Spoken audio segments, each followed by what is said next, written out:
Welcome to BlackUSA.news morning show. I'm your host, William Honolulu Jr. Join us as we explore the news and opinions that impact our community. We break down how the major stories have a very personal, local, and racial impact. No topic is off limits, but even if the conversation gets rough, we're always going to keep it real. Greetings and salutations, all my people out there in internet land. My name is William Honolulu Jr., and I have the honor and privilege of serving as the host of the Black USA News morning show. Welcome to March 16th, 2022, the 16th day of Women's History Month and National Vaccination Day. I know in the last little bit of time, vaccinations have become very controversial, especially with COVID and kind of the implications on freedom and things like that. One of the things that I do want to point out today on National Vaccination Day is that there are a whole host of diseases that we don't have to deal with anymore because of vaccinations. Polio, tetanus, hepatitis B and A, measles, rubella, and a few more. Has the government and the healthcare system been unfortunately cruel and exploitive of Black bodies over the course of our time here? Hell, our time on this planet? Yes, that's absolutely true. That has happened. Most notably is the Tuskegee experiment, but day to day, Black bodies and Black lives are assaulted by the medical system. But that does not mean that certain things don't work. So I encourage you to spend some more time and think through vaccinations. And for those of you all who have been vaccinated, measles, mumps, rubella, tetanus, all of that, congratulations, let's celebrate. And with the vaccinations, we can keep the number of people getting sick from these diseases down. Big ups as always to the super producer, Kyle Crazy Horse Morgan, who ensures that we have what we need to be successful and to bring you a quality show. We have had a wonderful month of Black women. Yesterday, we had Sanahara Brown talk to us about her journey through Black womanhood and what that looked like as she got in touch with her more metaphysical side and how she's been able to blend her metaphysical with the knowledge that she has gained through being a nurse, to the work that she's done in Reiki, and other healing modalities. It was phenomenal, and I'm looking forward to the next time I have her on the show. So if you didn't catch that, make sure you go back and check that out. It was amazing. You know how we do. Big up to Nigel Wright of the land. I'm sorry, Nigel Wright Brown of the Land of Kush. Vegan food, because I believe life is better with bacon. I'm not even gonna lie. I love especially pork. Love it, literally love it by the pound. But in working with the Land of Kush and tasting their food, I was like, wait, this tastes good to have no meat in it. It was crazy. I was weirded out. And then when I started getting invited to the Vegan Soul Fest, and I started going and really realizing how spices and textures really play and aromas really play into food enjoyment, it opened my mind. Now, I'm not giving up bacon, don't get it twisted. But I am happy that the Land of Kush is part of my repertoire, as it were. So big up to them. Happy 33rd birthday to singer Janae Akayo. Oh no, Janae Aiko. I'm sorry. I love her song "Trying to Smoke." I love the vibe to it. It's funny too, but that real subtle and slow vibe, I really do appreciate that. So happy 33rd birthday to her. Um, for those of you all who don't know, I'm gonna drop a. I think we'll have a link in by the time this uh, airs. I think we'll have a link to the article, but Be More News published an article on Monday, I think it was, really talking about the role of women in the upcoming elections in Maryland, the general election. This year, 2022, is an election year here in Maryland. And there are a lot of women who are running for office, and many of them are women of color. So he went down and talked about, the implications or the impact of women like Kamala Harris, Vice President Kamala Harris, and Stacey Abrams, and the impact that they had in shaping and really saving us in the 2020 election. And what that is looking like in Maryland, and really shouting out and celebrating a lot of the women that were really important in these races and things coming up. So I appreciated the article. And by the way, guess who got a quote in there? Yours truly. So go ahead and check out the Be More News article. It's going to be good. Oh, well, it is good. So let's see what else. What else? Oh, today. Oh my goodness, today. Sorry, got my show notes. Y'all know how it goes. Okay. Today I get an opportunity to introduce you to one of my favorite people, Debbie Rock, CEO of Light Health and Well. I'm a So some of you all don't know about our Month of Black Women. So let me tell you about that first. Give you a video about the Month of Black Women. Then I'm gonna come back and tell you about Debbie Rock. Okay, here we go.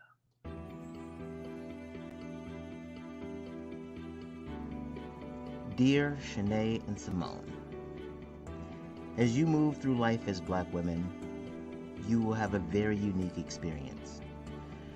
In many cases, you will be asked or expected to serve in roles that weren't clearly explained, nor did you really agree to. Over the course of my life, I have met some amazing women who have navigated some of the spaces that you will encounter.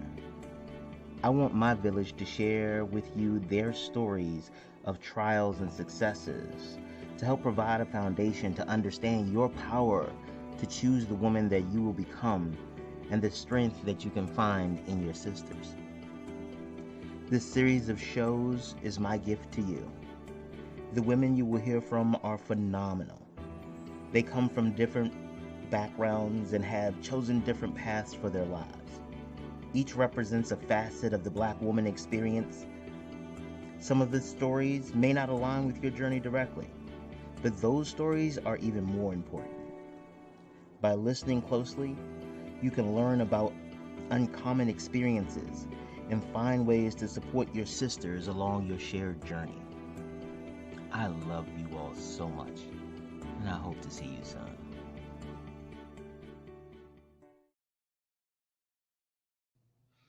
All right, so that's what our Month of Black Women is really about, and I am so excited, like I told you all before, that I get to introduce you to another one of the dope women that I know. She has had an amazing career from disco entertainment into community multi-million-dollar organization out of nothing. And on top of all that, she's created some incredible relationships. She has been, at least to me, kind of a beacon of how you can engage business in an honorable way and still have an impact and still make a decent amount of money for yourself. So, but I got to go back to my show notes. You all know I get excited, and Crazy Horse sent me notes and said that you need to calm down, especially when you know somebody, because you get too excited. Okay, so ladies and gentlemen, I am proud to bring to you Debbie Rock. Hi, how are you? I am doing well. Good. Okay, so I apologize. I went all fanboy on you, but I love you, and I love you too. I'm honored. Oh, thank you. So one of the again, I read my show notes. I pay attention because I know you. I can't assume that everybody else does. So do me a favor and tell the people who you are. So my name is Debbie Rock, and I'm the CEO and founder of an organization called Light Health and Wellness. It was formerly known as Baltimore Pediatric HIV Program. And our mission is to promote the health and wellness and education of individuals and children impacted by social and health disparities. And what does that really mean? It means that I didn't want to leave anybody out, but my main passion has always been working with individuals who were affected with HIV since 1998. And then having a child care academy was my second. Well, I don't know which one is the best. I think I'm just going to say I love doing it because it gives us an opportunity to reach people where they are. And it's starting at birth on up to 102 years old. It gives us an opportunity to see individuals face to face in a non-threatening community environment. Our child care is open to the general public. We serve 6 weeks up to 4 years old, and then after school, school age kids. So that's exciting. My The HIV program, and it's not a my, it's a, I need to always make sure I say team, because that's what we are. We are as good as our uh, our team members One are. of We the one cross of train. one of the things we always do is we give flowers when they're granted. Let them know who your team is. Shout them out right now. Okay, so my executive director, her name is Delita Galanos, and the fiscal grants management officer, her name is Regina Johnson, and then our HIV supervisor, her name is Charmaine Stern, and then she has a staff underneath of her, and then my child care director, her name is Miss Erica King, and then she has a wonderful child care staff underneath of her. And I think what I'm most honored and humbled about is that the majority of my staff have been with me for 16 years. And those that are come on, are in there with the same spirit of wanting to accomplish the mission. Is it something else that you wanted me to like kind of home in on before? That's it. See, that's the introduction, right? That's how in the beginning, that's warming them up, So now we're gonna I'm Okay. gonna start you off the same way I start everybody else off. Okay. Jeff Bezos sends a rocket into space, and some aliens are flying back past our solar system. It's like, hey, what's happening over there at that little third mud ball over there? Let's go see what's happening. So they come to the planet and they see like 7 billion people, and they start figuring out how we categorize ourselves. And they say, hey, one of these categories is Black woman. Yeah. So they pull you and they say, hey, you fit the demographics of what we've been told a Black woman is. So we have no reference in humanity. So can you describe to us what is it like to be a Black woman from your perspective? So I'm very proud to be a Black woman. Um, I actually love being a Black woman.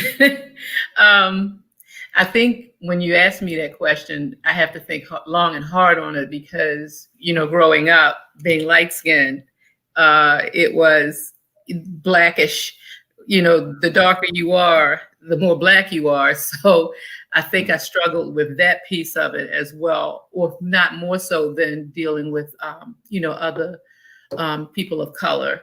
And, but I'm proud because uh, we have been taught by our moms and our dads that we can be anything and do anything that we want.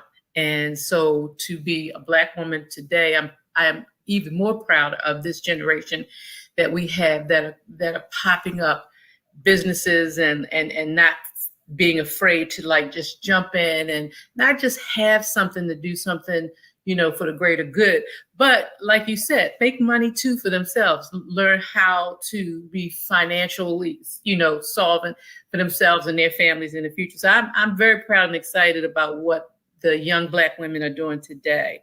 So if any way I played a part in that with the circle of women that I come into contact with, that makes me happy. Okay. So you gave a big shout out to the current generation and the people, the women who are really pushing the envelope, and standing up in places where they have been traditionally told you don't even belong.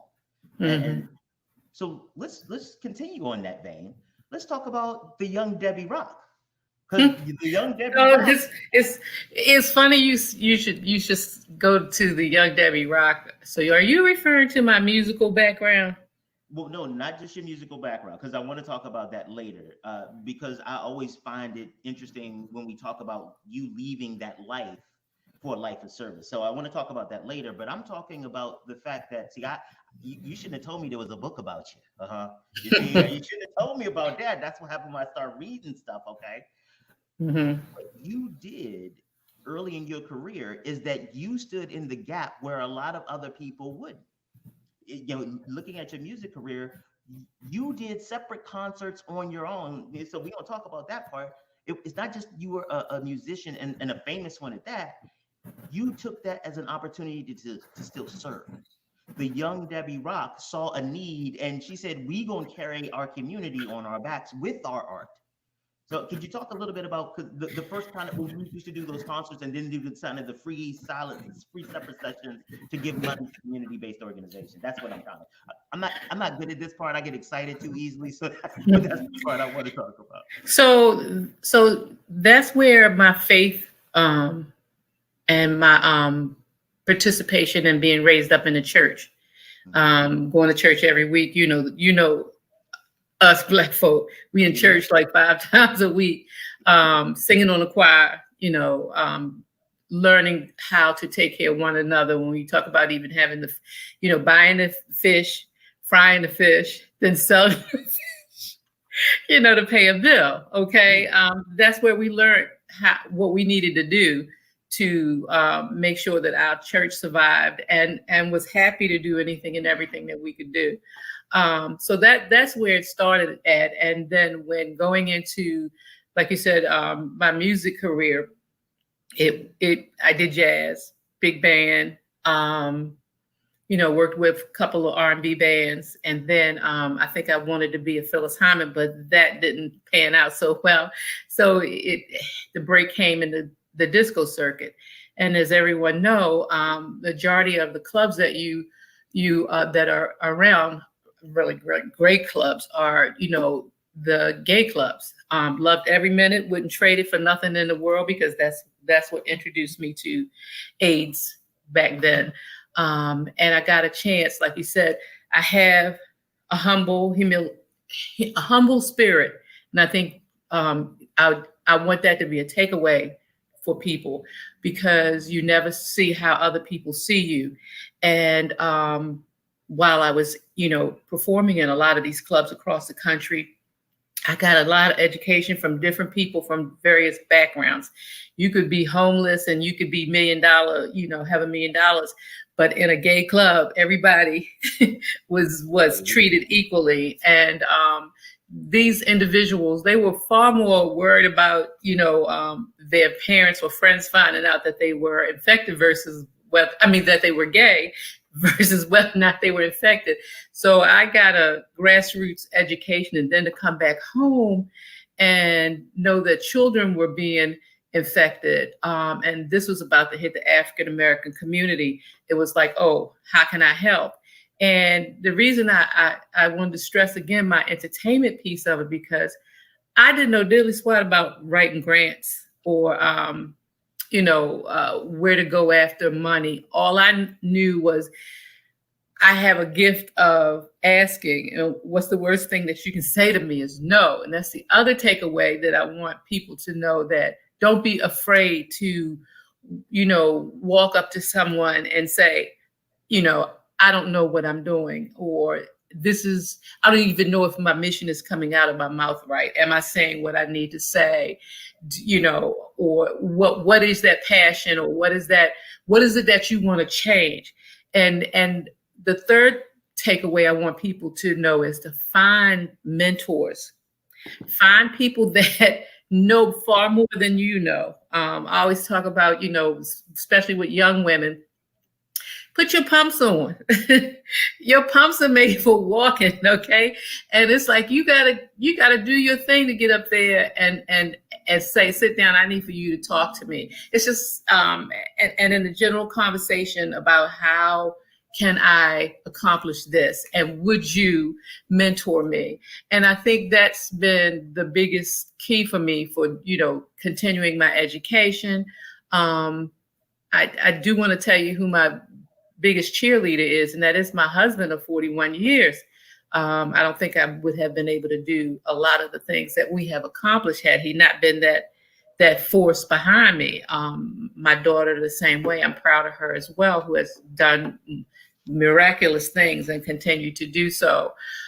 So that I can't take away the business accolades without saying that the music world gave me the strength to do things that I think otherwise, had I not had that that what is it that when we were in a club, it's like you're playing a fantasy in a way. You're standing on a stage and you're singing, and you see all these people that are there just for you. And again, being humble, Um, Still to this day, people say, well, where can I go and see you? And I say, St. Joseph Freewood Baptist Church on Rutland Avenue. And they say, sure, right. They do not believe that I am that same person that they saw on the stage in San Francisco. So, it is what it is. It's like you use the tools that you have in your toolbox. Okay. And, the things that you need to kind of like continue to sharpen, you find those people like you, William, who have helped me and my organization to grow, in so many ways. You're that mentor, that person that we've gone to several different times that have helped us.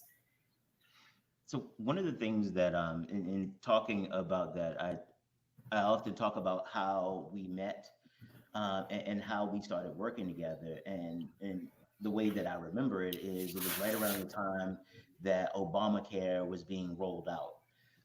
And I worked for the state at the time, and I was telling a lot of the organizations around, I was like, hey, look, we need to really re-engineer your business models because once Obamacare comes in, I think some of the Ryan White funding is going to start Mhm. trickling down. And most people are like, no, that'll never happen. That'll never happen. And after the one meeting, you came and said, can I meet with you? And can you explain more about it? Mhm. And again, interestingly, most of the organizations that were in that cohort with you at that time, most of them don't exist anymore, especially the community-based organizations, or Wow. the missions have transitioned. And again, it wasn't that it was like, oh, you listen to me and that's what happened, but it was the fact that you were open to this idea that something could be different and you wanted to be on the front end of that difference as opposed to waiting to see what happened. And I think, I don't think that you give yourself enough credit in that. And if you could talk about how you've been able to pull a lot of different people, because me, kids are not my strong suit, but you've been able to pull me along in the mission and keep it going. So you've been able to stay on mission. And I've seen some of your board members and other people really try to pull you away from the mission, but somehow you're able to stay open to evolving, but still stay focused on the mission. And I know for me, that's challenging at times, especially Mhm. when sometimes the money interferes with all of it. How have you been able to kind of stay focused? Because you also Light's been around coming on 25 years. So she ain't new to the game. She's true to the game. Light Yeah. started off with money out of her pocket and now has crossed $2 million in actual passive. So like we're not talking about like, oh, this is cool, I bake cookies and do stuff like that. She has created an organization that not only is financially stable, but actually whose voice changes policy.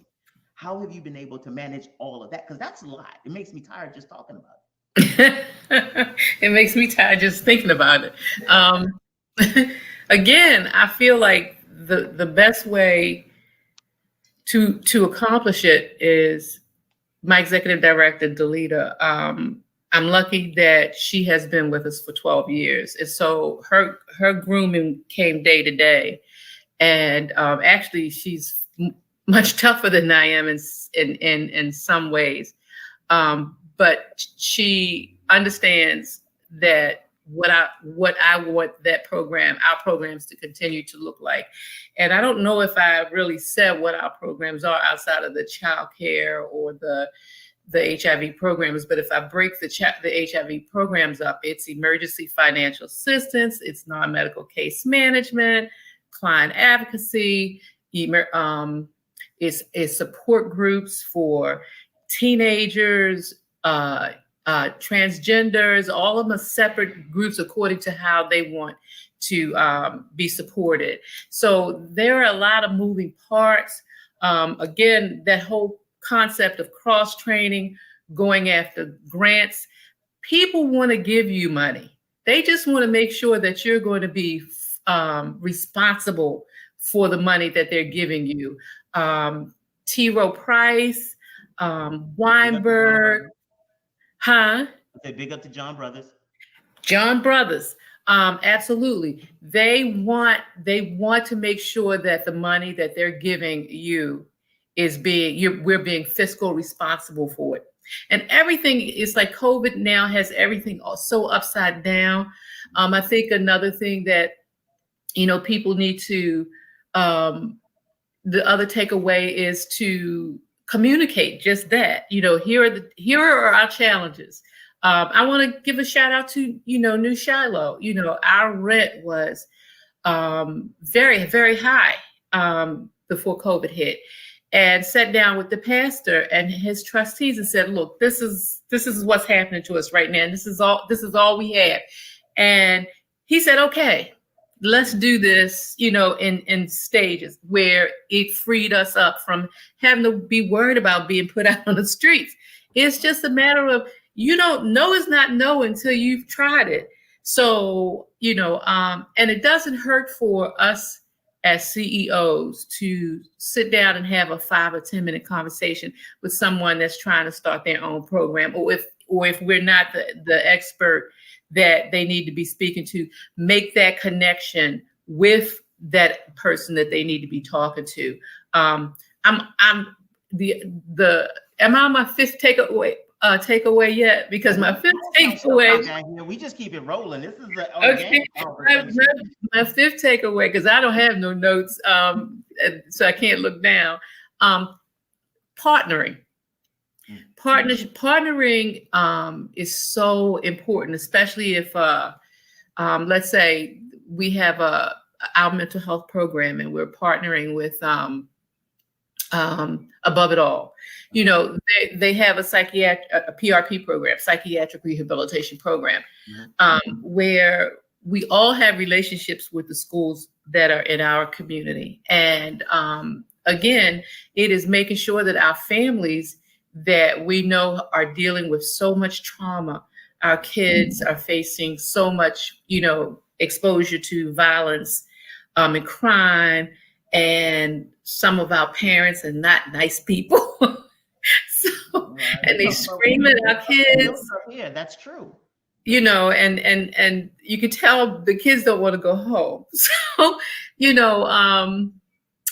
we, again, having the opportunity to have an environment where we can, if our place is not a safe place for the parents to get the type of counseling that they need, then it's our job to say, we have partners that can help you so that they can feel that their information stays confidential, because that's it at the end of the day. What else did you want to? So kind of going over some of the things that you talked about. So I also want to point out to the audience, did you notice how she jumped back in to making sure that she was appropriately selling light? She was like, "Oh, wait a minute, wait, no. I don't know if I told you everything. If I told you this, because if you need this, but that's also part of it.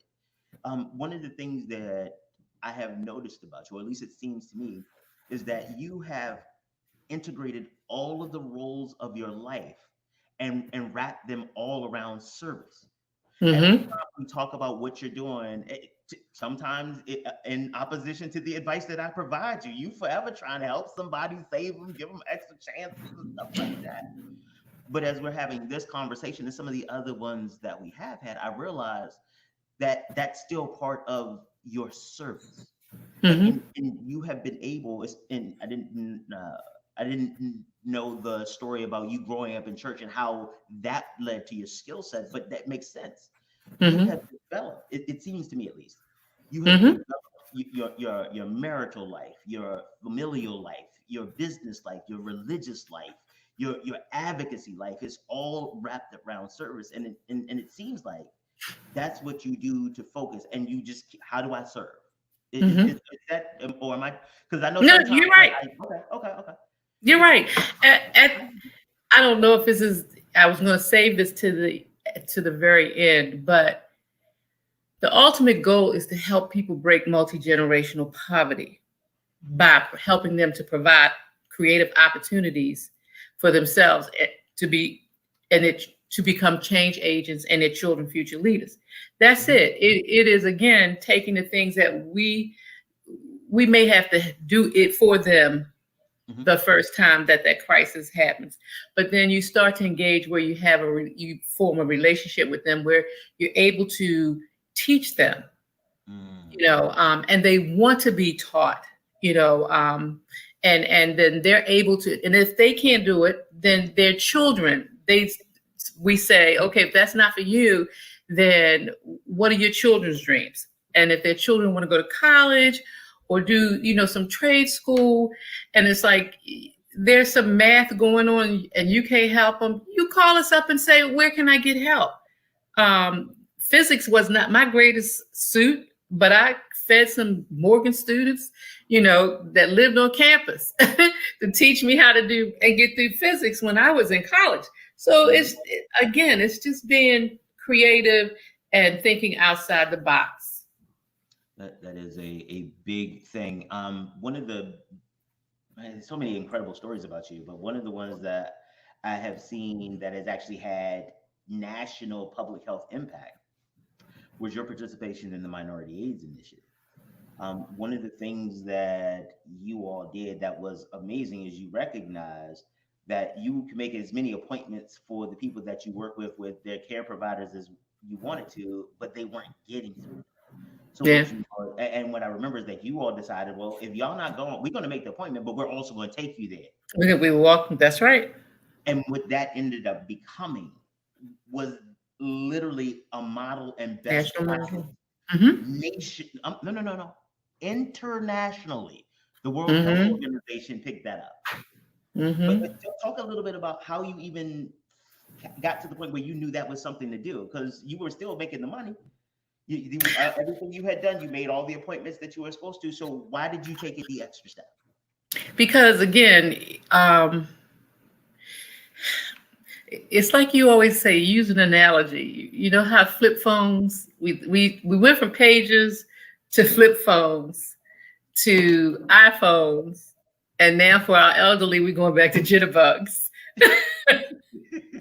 And the reason I kind of like think about that these days is because when we only had the pages, that face to face, or the stigma was so hard to get, to have a conversation. Um, if the parent, and I always use true stories, the parent would, have the child in the back with the doctor, and she'd come out and say, the doctor says my child has HIV. What does that mean? And I would say, go back there and ask them, what does that mean? And if you need me to go with you, that's not a problem. The doctor would come out and say, well, why do Black people spend so much money on their tennis shoes? It's just a communication gap that, exists and still in so many ways. Yeah. But you had a community, the HIV community, Pediatrics University, Johns Hopkins. They wanted to connect. They wanted to make sure that the things that they were giving, these life, saving medications, that parents understood how to get them. So from the pager, to the flip phones, we all evolved around technology, and the more education that we had. So I think a part of my life that I didn't share was that I had the opportunity to serve on Ryan White Planning Council as chair for 3 terms. So I got to see and be a part of the things that happen here at a state and local level in changing services for individuals who were infected with HIV and AIDS. And then I got to sit on President Bush Jr.'s advisory council for HIV in Washington, D.C. So it gave me an opportunity to see how things were looked at globally. Did I agree that all of the money should have gone to Africa? No, I do not. Back then, because of all of the problems that we were facing here at home. But being able to get, things approved at a much faster rate through FDA, it was life-changing for me to be a part of that process. And so all of those were rich nuggets that, I was, how would you say, lucky enough to experience and then come back and, apply them to what we're doing. So let me make sure I understand. So far, if we're doing, if you all at home are keeping up, we've covered CEO, founder, music star, advocate, and world policy influencer. I'm sure we're going to pick up a couple of things as we go on. Because and I always bring this up to you because I always want you to remember that you are amazing. Like I've seen you, I appreciate your humility, but I need to make sure that people understand when they give money to Light that it's in good hands. And because we get Oh the yeah.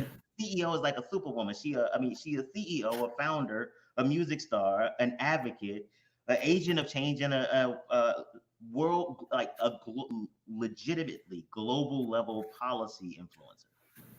So Yeah. yeah, you might be okay if you send money to Well, I'm not going to jail for nobody.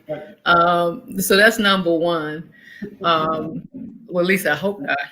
And I think, I am proud that we have been able to have 20, what, 3, 4 years of squeaky clean audits, and that we've been able to spend the money the way we're supposed to spend it. And again, it takes a whole team. It's not just one person. It is the board chair, who's Joseph Boyd. You I know, know him well. yeah, and his leadership and all of the members of the advisory board. And here's a plug: we can always use new board members. We're always looking for individuals who, you know, want to make a difference in a community that is doing great things. And again, looking for strong partnerships with places like Center for Urban Families, um, Robert W. Coleman School. Uh, I want to go back, and you said something about my mentors. Hey, so how did I make that transition, that hump from being on North Avenue to Windsor, or I guess put it in the other terms, a 4,000 square foot facility to a 15,000 square foot facility, was a big major jump. And it took somebody like a Dr. Sam Ross, who was the CEO of Bon Secours, and to help me visualize and say, this is where you are today. Is this where you want to be 5 years from now? Mm. I also will give credit to Cheryl Goldstein, who used to be with Mhm. Weinberg. And these are people that taught me that whole process of when you are applying for grants, they have to sell it. They're not the ones making the decision. It's trustees makes the decisions. And if you or me don't give them the necessary, reasons why you Mhm. should get that money, you're not going to get it. And it doesn't necessarily mean that you're a bad program. Right. I'd always go back and say, can you tell me why I didn't get it? What can I do to make my chances next year a little bit better? So you learn. It's a lot that goes on, but it is rewarding. Where do you a lot of your stories, especially the ones about the successes that you've been able to enjoy, has have a common element where you identified a problem and was just like, oh well, let me ask somebody. Um, and the way you tell the story is that that outreach, that engagement shifted everything. I know as I've talked to Black women through these interviews and also throughout life, one of the Hmm. things that I hear often is, the idea that I have to be perfect before I reach out. Like, because as a Black woman, I'm not going to be taken seriously. I'm going to, and everybody is expecting me to know. And so I have to show up everywhere with all of the answers all the time. And so what I have found is that there are a lot of women who wait where other people will just jump into the market half of their credentials or half of their ability, just jump in, but they, because of this idea that they have to be safe, you're like, I'm vulnerable, by the way, let me explain to you how vulnerable I am. I don't know what the hell I'm doing, help me. How do you not get caught up in the whole that fear of the judgment that comes as a Black woman who doesn't know? So there's something else that we as social workers have been taught to do, and that is role play. Okay. So, if we're fearful of something or before we're going into a situation where we need to ask for money or we need to ask for some type of policy change or whatever. We again find someone that we can role play with, even if it's where we're role playing with one another, with team members from your own organization. I have taught them to role play. Well, let me run this past you. Am I saying this right, or am I not saying this right? And that helps. Or even if you find yourself in the meeting with the person after the presentation, turn around and say to them, "So how did I do?" because Yes. because that in itself, if they weren't, it has worked for me. I think I want to say for the most of the time, because it shocks them that not only do I want to make sure that I aced it, but if I didn't ace it, I am recognizing you as the expert, sir or madam. And the next time that I present to you, I want to make sure that I'm coming back with what you're saying I should have said the first time. So you get to have a do-over. And that's where I think that we should always concentrate on, instead of walking out saying, "Oh, I don't think I did too good." Ask them. They'll tell you. Well, be honest with you, Mrs. Rock. I wasn't even thinking about going to some of them have said, fund you. And it's like, so I'm just taking, this interview with you because a friend asked me to.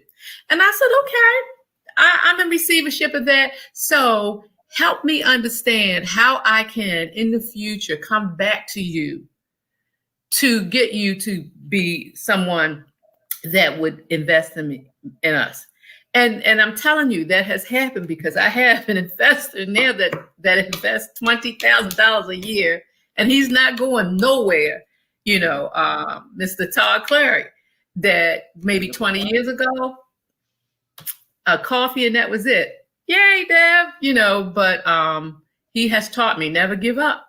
Never give up. And I think what sold him is walking in that building and those kids hugging his legs. So it's like, you just never know what the magic is going to be. I don't care how much I talk.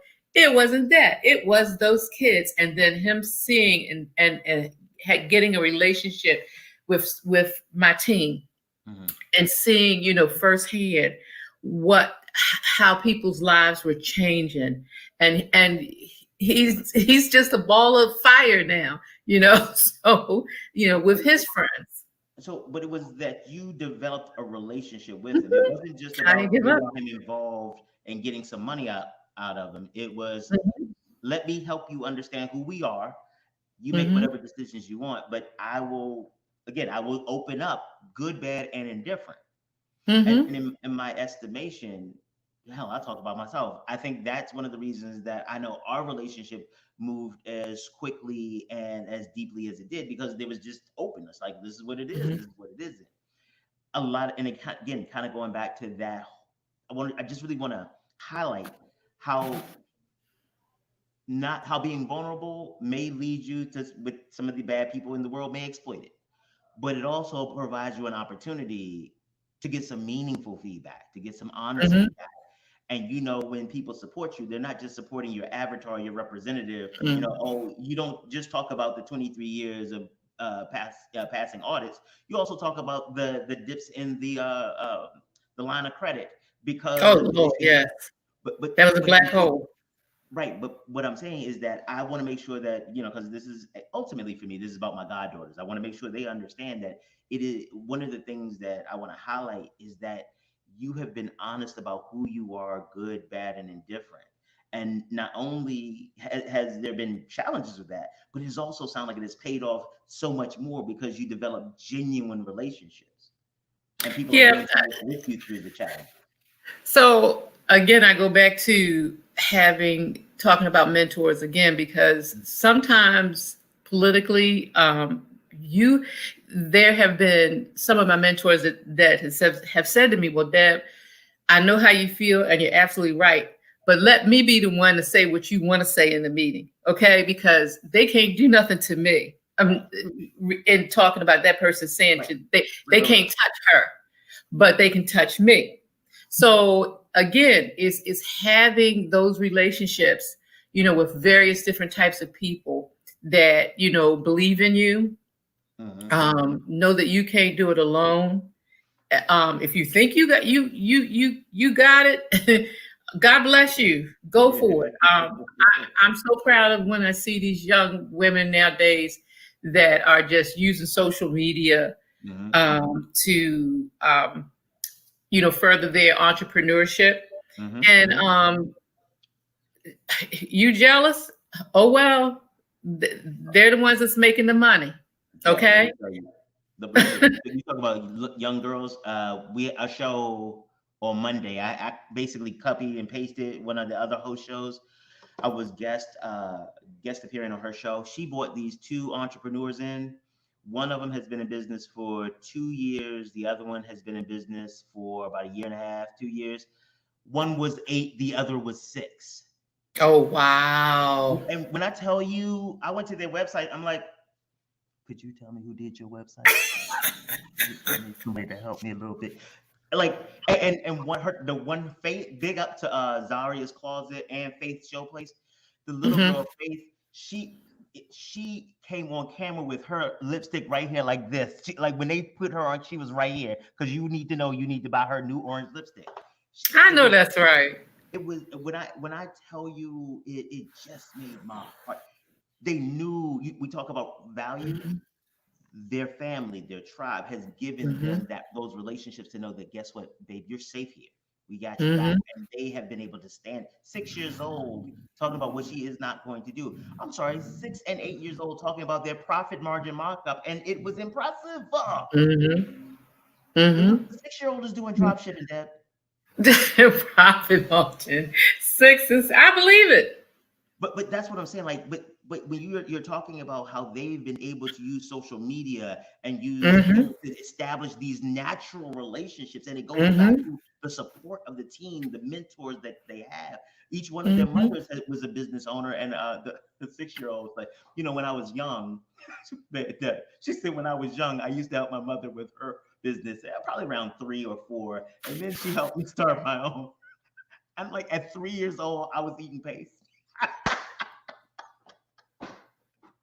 Yeah, it's amazing. It really is amazing, and I don't think enough of those stories are being told. I hope you get a lot of listeners to reach out to hear those type of journeys because that's what I feel like the news should be capturing. Yes, lots of bad things are going on. Lots of bad things are always going to go on, but showcase some of the great things that some of our kids and young entrepreneurs are doing, nowadays, because that inspires others. And so I'm grateful that you're doing what you're doing with this podcast. And I just hope that you continue to do it and it expands and it grows and that, more people can be exposed to the type of people that you're talking about. Absolutely. And honestly, that's one of the things that I realized that the blessing that I have. The majority of my friends and the majority of my network, they're female. And it has Mm, given me an opportunity to see the world differently. And also, and sometimes realize that some of my role in the world isn't so cool. And that was rough because I'm progressive, I'm here, I'm helpful, and then it's like accept that you did this too. It's like wait, what? But I'm not like them. I meant it for good, and it's like you should just be quiet and listen to us. And that's been one of the things I have learned from you. I don't know that, and that was also disturbing. Real talk. You taught me that I didn't know everything. That was challenging for me because I studied, I worked, I knew stuff. I literally oh, like you're how I smart. ran. Right, but You're there's a smart. whole there was a whole part of it I didn't know. And what happened was when you exposed me to service not just as a tactical thing. Because it's so funny. I talk to a lot of people in the community now. They're like, "How do I not know you?" It's like because an organization has already always had me. I've always done these types of things, but for an urban Behind the area. scenes. You've done it Yeah, behind the scenes. You Yeah. never want to be that person standing in No, front of the no, no, I camera. absolutely don't. You know, No, but you know, people don't understand. Your children are geniuses. oh no, they're amazing. Those guys They're are amazing. amazing. They're rock stars, and so you and your wife have done a phenomenal job raising them, and they are shining examples of the gifts that y'all have given them. Very sharp. Oh, That they need to come on and do a show. well, yeah, they absolutely are. The issue is that this is Black Women's Month, and Oh, that's right. yeah, and we're not doing Well, that. Yeah, we're not doing that for them with them. But I am going to have them come on. I talked to them about good. it, but I also we didn't do it earlier because real talk, I needed to talk to my therapist about it first because it's like because my show is open, so like I don't know what's going to happen, and it could be not good for So the you might show. start crying and stuff. Well, Just not have just it no. to you. I've cried on the show before. I'm talking about like stuff coming up and I'm not prepared to handle. Like, so you felt that way? Oh my god! Well, I think that's real. I mean, it's real and Yeah. it's raw. Let people see it. Oh no, but I needed to talk to my therapist first so that I would be prepared for it. Like I'm not just gonna come out here and let y'all all see it and I don't know what to do with it. You can see it happening, but I'm You gonna have some tools in the you can't background. control everything. So I just think it's great and it's going to be organic and you just let it happen. That's all. It's gonna be interesting. Like I tell you, it's going to be interesting and nothing else. But I'm sorry. But I realized that my privilege of having so many incredible relationships with incredible women was that I got to see the world differently. Like Hmm. you showed me that how to use service. Hell, you showed me how to establish genuine relationships. Like it's Hmm. not just about the commercial aspect of it, because that was my value. I only saw the world as, hey, let's buy and sell skill. It's all exchangeable, fungible, and wait, watch this. So if anybody ever gets an email from me, this is how you taught me about people. One of the things that has lasted like almost a decade and a half that you taught me about people. If you ever get an email from me or a text message, it normally will start off either great morning, great afternoon, or great evening. I only do that because of you. It was a lesson that you taught me. Especially when I was doing consulting, I get paid by the hour, so I don't want to be in nobody's pockets deeper than I have to be. So when I would start conversations or emails, it would get straight to business. You pulled me up one day and you said, I don't know how long we'll be able to do business because you are rude to my staff. Whoa, because I know how to be rude. And I was like, I've actually been quite kind. But what you said is like you don't treat them like people. You just walk in and you start talking about business like that's all they're there for. And I was like, aren't they? They're here to do work, right? We're at work, right? But you got me to see that it was more than just work. And what you have also shown me as you've grown the organization is that it's not just about the metrics. The metrics are important and you all have great metrics, but there are a lot of organizations with good metrics. Hell, there are organizations with better metrics, but it's the relationships that you've been able to establish. It is the human connection that I have seen Yeah. that has made the difference in many of the ways. And I want to publicly thank you for that. So any of you all who get an email that, and by the way, thank you at the end. And I, on my own, I added, have an awesome day. That's my spin on it. But like the welcome and the conclusion, that's you. And I Well, appreciate it. I had another method to my madness. I Mhm. also wanted you to establish a relationship with them outside of me. Because again, as I continue to move forward in retiring, I want you there for them, not because you love me or Mhm. not because you see the things that I've done, but you've grown to say, okay, she has put this program in great hands. And they know that you're there, William, if something happens to me. See, so it's not just the respect of everybody and some people are fearful of people and it's hard if you don't see that they see it in a fearful way, but they grow too from your wisdom, and I think that that's also important that people see not just one person, but they see the whole total team No, family. I tend to I we always say we're family, but when we walk in that building, we are a Mhm. professional team with professional mission, and we need to operate like a professional team that's there to do our jobs. But we're still family. So And I think that one of the big things that you inculcate or infuse in everything you do is the fact that you're working with humans, not mhm, not statistics, not clients, not patients, not grandparents. They're people, they're and people. in each engagement, and real talk, I have appreciated the fact that you have reminded me of that on a couple of occasions when my plans may have been devoid of that aspect of humanity.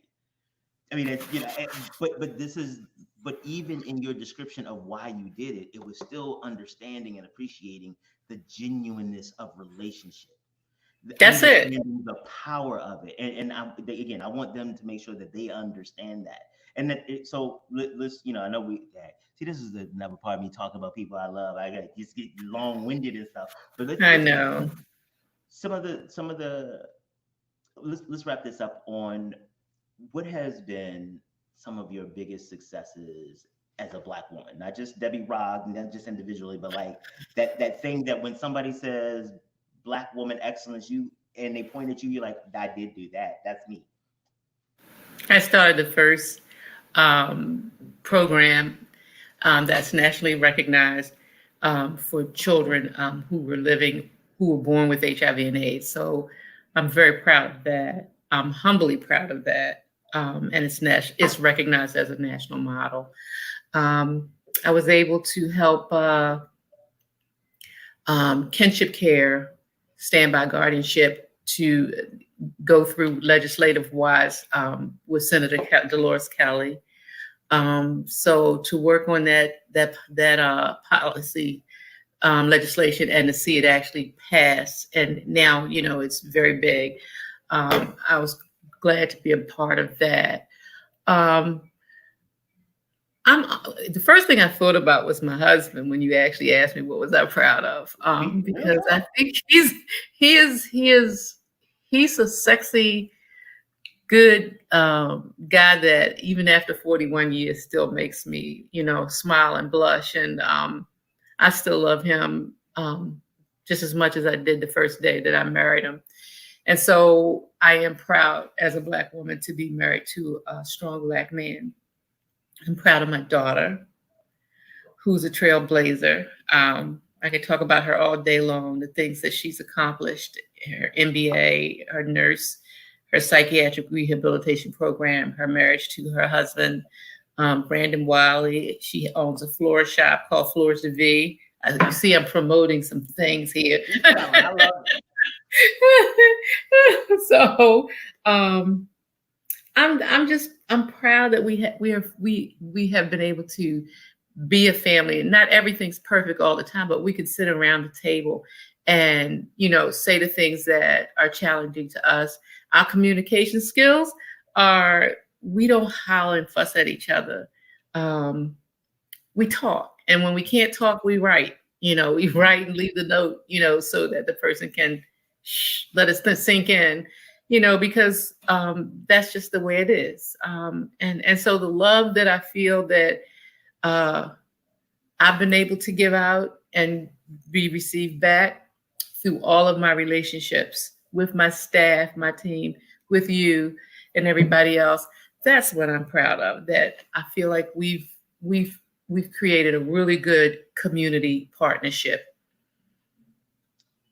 Honestly, I can't think of a better way to end this session. Thank Um, you. I am so incredibly grateful for you spending this time with us.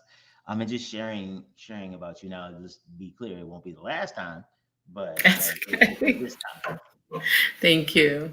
All right, ladies and gentlemen, Debbie Robb. Woo! Look at this. I told y'all I know dope people. What do y'all? Y'all don't even understand how I roll in these streets. I am so grateful for Debbie for coming on and joining me today and just being open and honest and sharing her story. Um, we will be black tomorrow.